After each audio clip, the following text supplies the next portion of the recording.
खबरें खेती के कार्यक्रम में आप मन के स्वागत है। जय जोहार। सबले पहली आज के खास खबर। छत्तीसगढ़ में दिए जाते जैविक खेती ला प्रोत्साहन, मूली के उत्पादन में बेहतर तकनीक, पत्ता गोभी के सुवर्णा BSS 32 किस्म, गंवार फल्ली के सफल खेती।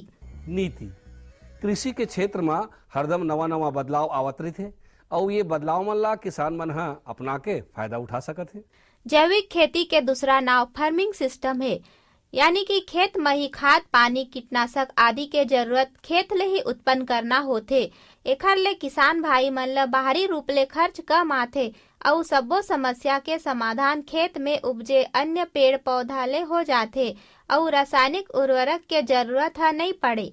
प्रदेश के कई फसल जैसे कोदो, कुटकी, रागी, राम, तिल, कुल्थी, विभिन्न प्रकार के कंद, वनोपज, दलहन एवं तिलहन में बाह्य एवं निषिद्ध रासायनिक उत्पादकों पर उपयोग कृषकों द्वारा नहीं किया जाता है। इन उत्पादों की उत्पादन से विपणन तथा श्रृंखलाबद्ध व्यवस्था हेतु कार्य योजना तैयार की जाएगी। इससे जैविक कृषि की विचारधारा से सहमत होने वाले कृषकों का समूह बनाकर उन्हें संगठित किया जाएगा। बेहतर तकनीक फसल से संबंधित जानकारी ला लेके अगर कहीं फसल के उत्पादन किसान मन करें तो खेती में ओमन ला बहुत अच्छा उत्पादन मिल सकत है। मूली के फसल 12 महीना होथे। एकर साथे साथ मूली के कंकड़ रहित जीवांश युक्त कोई भी प्रकार के भूमि में उगा सकत है, परंतु एक अच्छा परिणाम हल्की बलुई दोमट जीवांश युक्त भूमि पर सर्वोत्तम पाए जाते। मूली के बीज में 10 से 12 किलोग्राम प्रति हेक्टेयर की आवश्यकता पड़थे और एकर अच्छे फसल हेतु मेड़ पर 25 गुणित 15 सेंटीमीटर तथा 30 गुणा 10 सेंटीमीटर के दूरी पर बुआई करना चाहिए। मूली के फसल हेतु 200 से 250 क्विंटल गोबर की सड़ी खाद खेत की तैयारी के समय भूमि में मिला देना चाहिए। एकर अतिरिक्त 50 किलोग्राम फास्फोरस और 50 किलोग्राम पोटास देना चाहिए। शीघ्र वृद्धि होने के कारण मूली प्रक्षेत्र में उचित रहना आवश्यक होथे। बीज ला उपचारित कर बोएले ज्यादा पैदावार होथे। अब खेती से संबंधित खास खबर। सूक्ष्म सिंचाई ला आगे बढ़ाए बर राज्य पोषित सूक्ष्म सिंचाई योजना शुरू करे जाही। ये योजना के अंतर्गत किसान ला इकाई लागत के 75% अनुदान के रूप में दे जाही, जेकर लिए 25 करोड़ रुपए के प्रावधान हवय। कृषि उपकरण कृषि के मशीनीकरण ले बहुत सुविधा होते किसान भाई मन ला। एकर से समय, श्रम और लागत तीनों के बचत होते। इंदिरा सीड ड्रिल का में उपयोग किया जाता है। बुआई का है जिसमें बीज और खाद जो है एक साथ हम इसमें लगा सकते हैं और इस यंत्र का जो कीमत है 6,720 रुपये है और अनुदान छत्तीसगढ़ सरकार द्वारा इसमें 50% दिया जा रहा है। इस प्रकार कृषक को यह 3360 रुपये में मिलेगा और इसकी कार्य क्षमता देख रहे हैं आप 1 एकड़ प्रतिदिन है। नई किस्में नवा किस्म अपनाए ले, नवा बीज अपनाए ले उत्पादन और गुणवत्ता दोनों में सुधार होते। पत्ता गोभी के सुवर्णा VSS 32 ये हर संकर किस्म शीतल द्वारा विकसित करे गए है। ये हर गोलाकार के 3 किलोग्राम के पाए जाथे और यह 110 दिन में तैयार हो जाथे। ये पत्ता गोभी है गर्मी, ठंड, बरसात सभी मौसम में एकर खेती करे जा सकत है। एकर साथे साथ ये हर उष्ण जलवायु के लिए सर्वोत्तम प्रजाति है। पत्ता गोभी के खेती सुवर्णा VSS 32 के खेती पूरे वर्ष भर करे जा सकत है। ये किस्म के गोभी से किसान मन ला बड़े लाभ होथे। अगर कोनो किसान हा नवा तकनीक अपना के सफलता पूर्वक खेती करथे तो ओकर सफलता से आन किसान मन ला घलो प्रेरणा मिलथे। आजकल किसान भाई मन धान के फसल के संगे संग फल सब्जी के खेती में घला विशेष ध्यान देना शुरू कर दिए है। ऐसने ग्राम कुरूद के हमर किसान भाई परस यादव ह अपन 1 एकड़ खेत में गंवार फल्ली के खेती करे हावे। परस यादव हमला बताइस कि ओला अपन खेत में बने ढंग ले गंवार फल्ली के खेती करे है, जेकर बोआई, सिंचाई, निंदाई और तोड़ाई ये सब करे ले ओला करीब 8 से 10 हजार रुपया के खर्चा आए हवय। ओला पूरा विश्वास है कि गंवार फल्ली ला बाजार में बेच के ओला करीब 60 से 70 हजार तक के फायदा हो जाही। ओखर ए सफलता ला देख के आन किसान मन ला घलाव प्रेरणा मिलथे। आज के अंक में बसत के दूसरिया अंक में खेती किसानी से संबंधित नवा नवा जानकारी लेके फिर आबो। तब तक बर जम्मो झल्ला जय जोहार।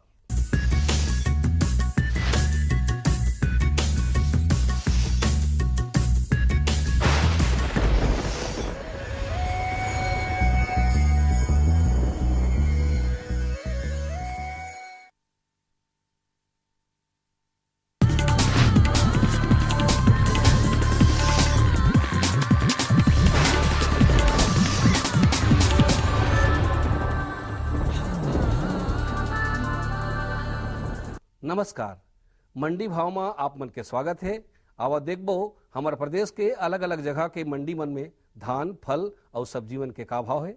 आज सूरजपुर कृषि उपज मंडी में धान के न्यूनतम भाव 1120 रुपया और अधिकतम 1440 रुपया प्रति क्विंटल। आज कुसमी कृषि उपज मंडी में धान के न्यूनतम भाव 1105 रुपया और अधिकतम 1510 रुपया प्रति क्विंटल। आज बैकुंठपुर कृषि उपज मंडी में धान के न्यूनतम भाव 1235 रुपया और अधिकतम भाव 1615 रुपया प्रति क्विंटल। आज प्रतापपुर कृषि उपज मंडी में धान के न्यूनतम भाव 1199 रुपया और अधिकतम भाव 1355 रुपया प्रति क्विंटल। आज रायपुर के सब्जी मंडी में अदरक के बने आवक देखे गए है। एकर व्यापार करैया व्यापारी मन बताथे कि थोक में एकर भाव 30 ले 50 रुपया है, उन्हें चिल्हर में 60 ले 80 रुपया में बिकत है। अब बारी है मंडी समीक्षा के। आज सूरजपुर कृषि उपज मंडी में धान सरना ल भाव मिले है 1200 रुपया ले 1228 रुपया प्रति क्विंटल। धान IR 64 ल भाव मिले है 1155 रुपया ले 1240 रुपया प्रति क्विंटल। धान महामाया ल भाव मिले है 1170 रुपया ले 1305 रुपया प्रति क्विंटल। धान पतला ला भाव मिले है 1135 रुपया ले 1318 रुपया प्रति क्विंटल। धान अन्य ला भाव मिले है 1200 रुपया ले 1243 रुपया प्रति क्विंटल। आज कुसमी कृषि उपज मंडी में धान सोना मासूरी ला भाव मिले है 1551 रुपया ले 1710 रुपया प्रति क्विंटल। धान HMT नया ला भाव मिले है 1399 रुपया ले 1551 रुपया प्रति क्विंटल। धान HMT पुराना ला भाव मिले है 1551 रुपया ले 1710 रुपया प्रति क्विंटल। आज बैकुंठपुर कृषि उपज मंडी में धान पतला ला भाव मिले है 1120 रुपया ले 1440 रुपया प्रति क्विंटल। धान अन्य ला भाव मिले है 1099 रुपया ले 1300 रुपया प्रति क्विंटल। धान सरना ला भाव मिले है 1200 रुपया ले 1328 रुपया प्रति क्विंटल। अब मोला दो विदा, फिर मिलबो, तब तक बर जय जोहार।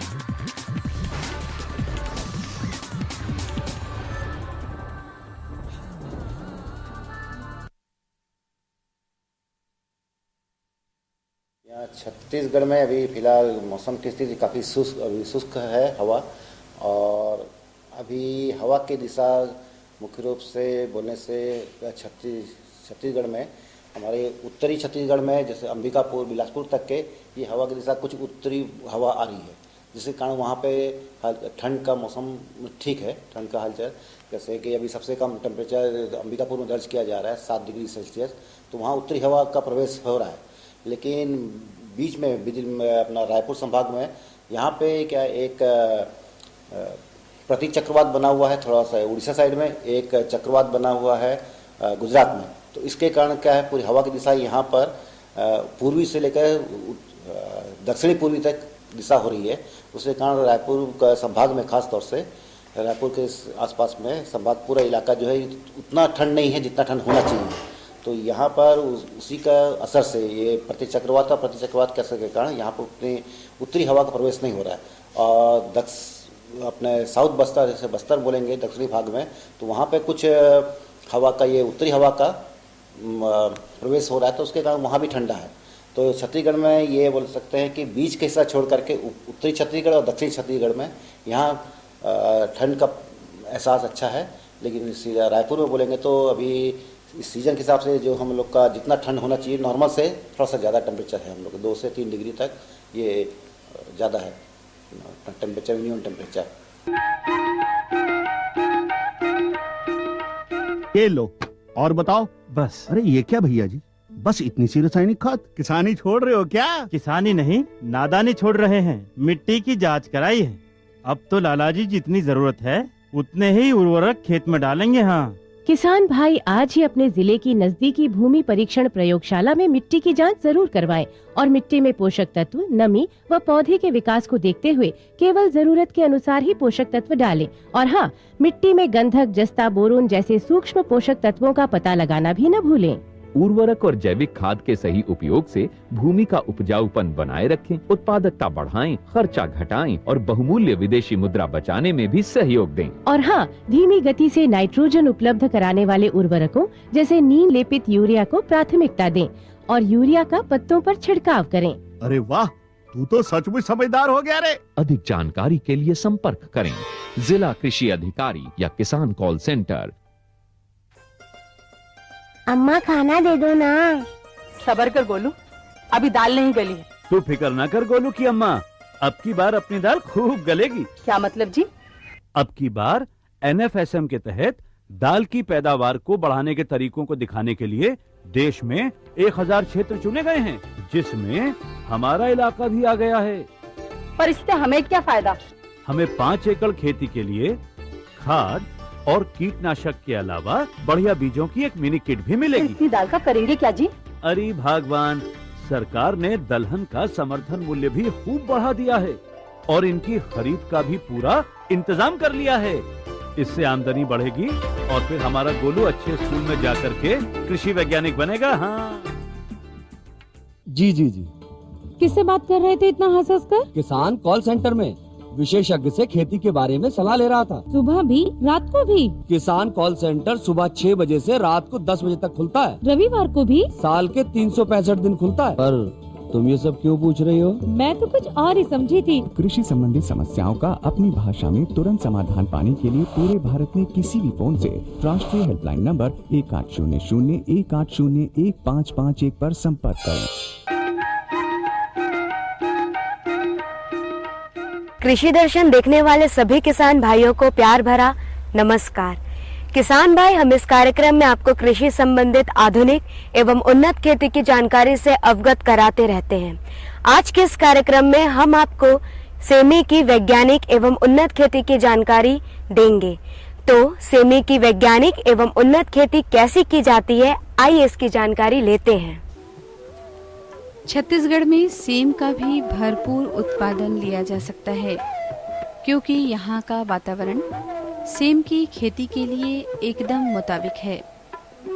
छत्तीसगढ़ के मैदानी क्षेत्रों में भाटा, टिकरा, मटासी, डोरसा और कन्हार मिट्टी पाई जाती है और छत्तीसगढ़ में मैदानी क्षेत्र छत्तीसगढ़ के कुल क्षेत्रफल का लगभग 55% हैं। इन्हीं बृहद क्षेत्रों में सेम की भरपूर पैदावार ली जा सकती है। सेम एक बेलदार पौधा होता है, इसके लिए प्रक्षेत्र को तैयार इस तरह से किया जाना चाहिए। पहली जुताई मिट्टी पलटने वाले हल से करें। इसके बाद 2 से 3 कल्टीवेटर या हल चलाएं। प्रत्येक जुताई के बाद पाटा अवश्य चलाएं। खेत निर्माण के समय ही उसमें मांदा निर्माण का काम भी कर लेना चाहिए। लगभग हर तरह की भूमि में सेम अच्छा प्रदर्शन करती है। इसके लिए उत्तम जल निकास वाली दोमट भूमि सेम की खेती के लिए ज्यादा उपयुक्त होती है।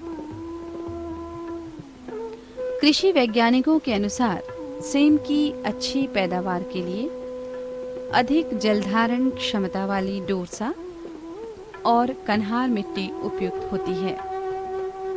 सेम ठंडी जलवायु की फसल है। अधिक क्षारीय और अधिक अम्लीय मृदाएं इसकी खेती में बाधक मानी गई हैं। घर की वाटिका में भी सेम का भरपूर उत्पादन लिया जा सकता है।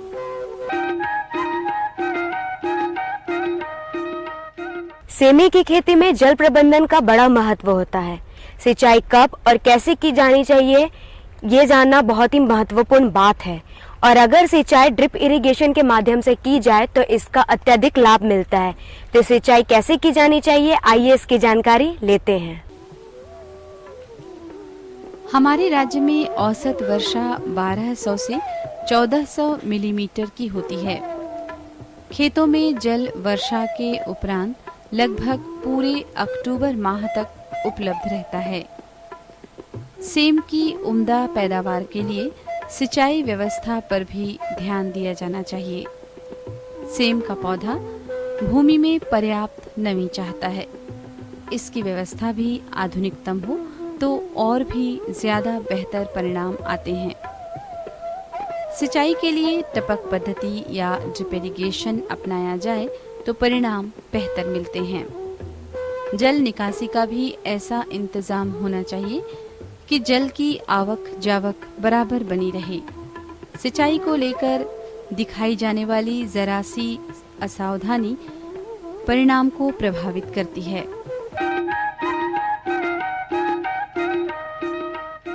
सेमी की खेती में खाद प्रबंधन का भी बड़ा महत्व होता है। कौन सी खाद कब और कितने मात्रा में दी जानी चाहिए, आइए इसकी जानकारी लेते हैं। स्वस्थ और पूरी बढ़वार वाली स्वादिष्ट सेम प्राप्त करने के लिए उत्पादक किसानों का चौकस और जागरूक होना बेहद जरूरी होता है। व्यापारिक तौर पर सेम के उत्पादन के लिए इन पौधों को पर्याप्त मात्रा में पोषक तत्वों का दिया जाना जरूरी होता है। विशेषज्ञों की राय पर प्रामाणिक और अनुशंसित खाद और उर्वरकों का प्रयोग किया जाना चाहिए। ऐसा करना उत्पादन की दृष्टि से भी बेहतर होता है और आर्थिक दृष्टि से भी बेहतरीन।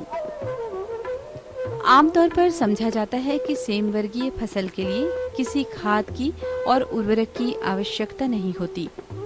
फिर भी अच्छी पैदावार के लिए अतिरिक्त उर्वरकों का देना बहुत जरूरी होता है।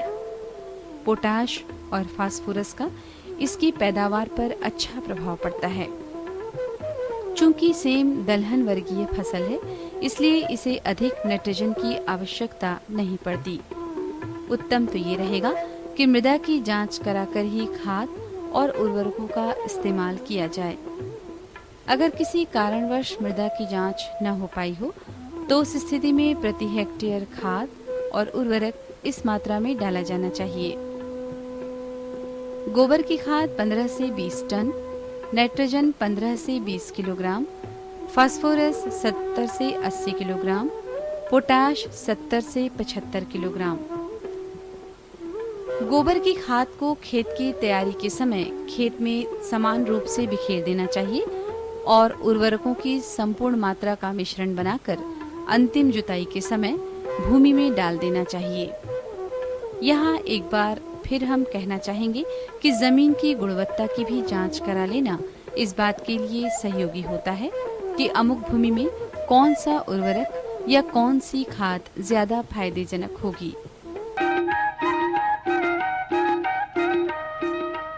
किसान भाइयों, सेमी की खेती में कुछ रोग लगने की भी संभावनाएं होती हैं।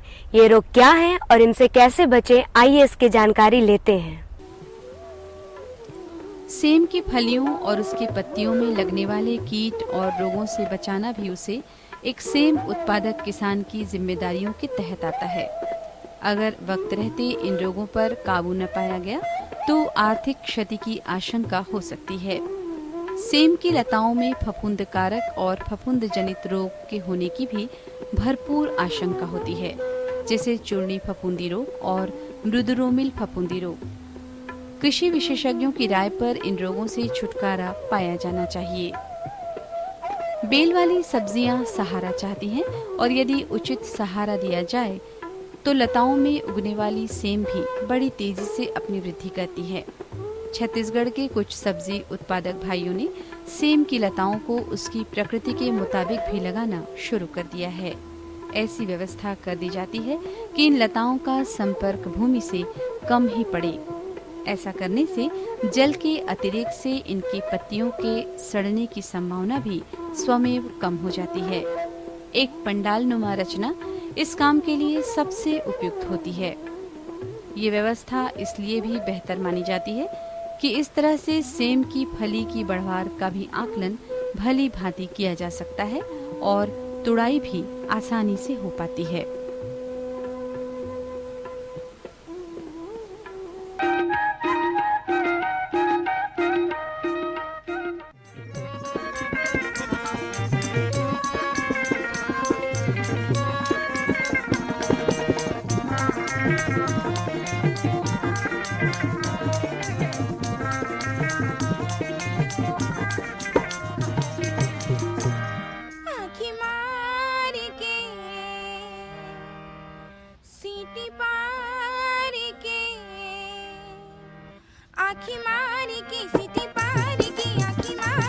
सीटी पार के बाबा बला देना ये डोकरा बला देना बाबा मन हलैन मारती टूरा मन हलैन मारती बाबा मन हलैन मारती टूरा मन हलैन मारती आँखी मार के सीटी पार के आँखी मार के सीटी पार के बाबा बला देना ये टूरा बला देना बाबा मन हलैन मारती टूरा मन हलैन मारती बाबा मन हलैन मारती टूरा मन हलैन मारती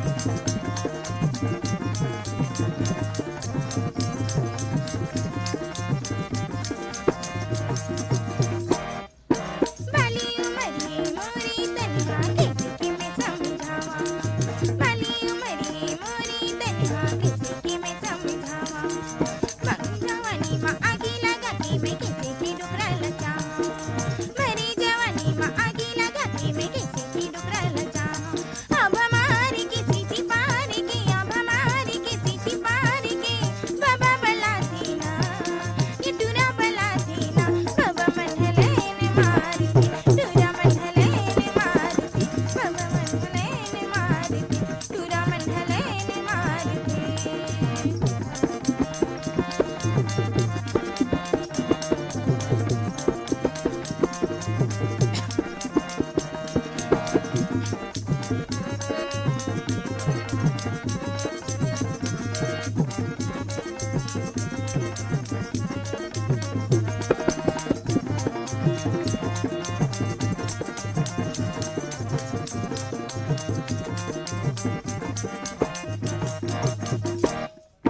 डुकरी डुकरा के यहाँ पे जमाना किसी की दिन हरी आगे डुकरी डुकरा के यहाँ पे जमाना किसी की दिन हरी आगे बेटा बहू जी कर घरे में आगे तबले डुकरा की मती छरी आगे बेटा बहू जी कर घरे में आगे तबले डुकरा की मती छरी आगे थोड़ी को लाज की न बिना दांत के थोड़ी को लाज की न बिना दांत के देखे जिला जला देना देखे जिला जला देना बाबा मन हलैन मारती टूरा मन हलैन मारती हलैन मारती टूरा मन हलैन मारती आँखी मार के सीटी पार के आँखी मार के सीटी पार के बाबा बला देना ये टूरा बला देना बाबा मन हलैन मारती टूरा मन हलैन मारती बाबा मन हलैन मारती टूरा मन हलैन मारती बाबा मन हलैन मारती टूरा मन हलैन मारती बाबा मन हलैन मारती टूरा मन हलैन मारती बाबा मन हलैन मारती टूरा मन हलैन मारती बाबा मन हलैन मारती टूरा मन हलैन मारती बाबा मन हलैन मारती